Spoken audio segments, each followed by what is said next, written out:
இனிய உறவுகளுக்கு வணக்கம். இந்த சைனஸ் தலைவலி, ஒற்றை தலைவலி அப்படிங்கிறதுல நம்மள நிறைய பேருக்கு இருக்குது.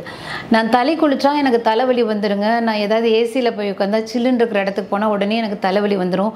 ஒரு கூட்டத்துக்குள்ளே போயிட்டு வந்தேன்னா 2 பஸ் ஏறி இறங்கிட்டு வந்தேன்னா ஒரு மாலில் போய் பர்ச்சேஸ் பண்ணேன்னா உடனே எனக்கு தலைவலி வந்துடும்.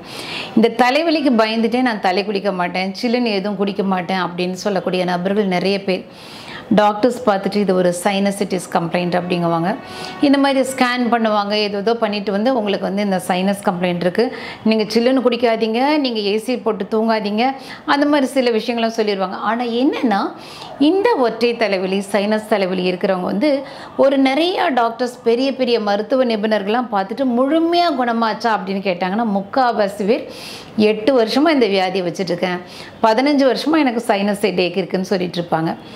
இதுக்கு வந்து ஒரு முழு தீர்வே இல்லை. அப்போ அந்த பேஷண்ட்டே என்ன பண்ணுவாங்க, கடைசியில் எல்லா டாக்டரையும் பார்த்து வெறுத்து போய் பாமை போட்டு தடவுறது, விக்ஸை மோந்து பார்க்குறது, ஆவி பிடிக்கிறது, தலைக்கு வாரத்துக்கு ஒரு தடவை குளிக்கிறது அப்படிலாம் செய்வாங்க. எத்தனை வருட தலைவலியாக இருந்தாலும் இந்த இன்டகிரேட்டட் சிகிச்சையில் ஆதவனை கண்ட பணி போல ஒற்றை தலைவலி முழுமையாக இது குணமடையுங்கிற ஒரு விஷயத்தை நான் தெரிவிச்சுக்கிறேன்.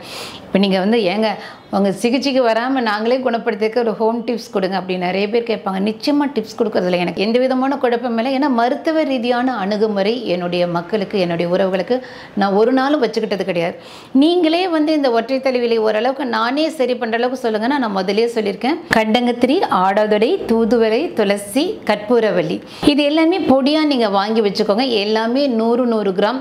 ஆடாதொடை பொடி மட்டும் 50 கிராம் இருந்தால் போதும். எல்லாத்தையுமே மிக்ஸ் பண்ணி வச்சுக்கோங்க.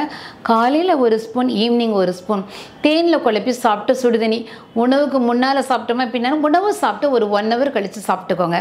சாயந்தர வேலைகளில் 5 மணிக்கு நீங்கள் டீ குடிக்கிறதுக்கு முன்னாலே பின்னாலே எப்படினாலும் சாப்பிட்டுக்கலாம். ஆனால் இந்த பொடியை நீங்கள் வந்து ஒரு மாதம் சாப்பிட்ட பின்னால் என்னங்க எத்தனை வருஷம் இந்த சைனஸ் தலைவலி எனக்கு குணமாக இருக்குது அப்படிங்கிறத சொல்லுவாங்க. சிலர் வந்து வேணாங்க, நான் முறையாக வந்து உங்ககிட்டயே வந்து நான் பார்த்து சிகிச்சை பண்ணிக்கிறேன், தாராளமாக டெய்சியன் மருத்துவ சிகிச்சைக்கு வரலாம். பல வருஷமாக தலைவலி எந்த தலைவலி, சைனஸ் தலைவலி இல்லை மைக்ரேன் தலைவலி, எந்த தலைவலியாக இருந்தாலும் எல்லா மருத்துவர்களும் கைவிட்ட ஒரு தலைவலியை முழுவதுமாக குணப்படுத்துவோம். நாங்கள் சொல்லுவோம், எங்கள் டாக்டர் சொல்லுவாங்க, மாதம் உங்களுக்கு 30% டிஃப்ரெண்ட் தெரியணும். ஆனால் மாதம் சிகிச்சை முடித்தேன்னா அத்தனை நோயாளிகளும் சொல்கிறது 70% நான் ரெடியாக இருக்கேன். ஒரு குறுகிய காலம் ஒரு கோர்ஸ் ஆஃப் ட்ரீட்மெண்ட் அப்படிங்கிறது பண்ண வேண்டியிருக்கும். சில பேசிக் டயக்னோசிஸ் வந்து கட்டாயம் செய்ய வேண்டியிருக்கும். அதனால் முறையாக ஒற்றை தலைவலியை குணப்படுத்திக்கலாம். எப்போ பார்த்தாலும் வலியோடு இருந்து ஒரு வேதனையை சுமக்க வேண்டிய அவசியம் நிச்சயமாக இந்த இன்டகிரேட்டட் சிகிச்சையில் இல்லை அப்படிங்கிறத புரிஞ்சுக்கோங்க. நன்றி, வணக்கம்.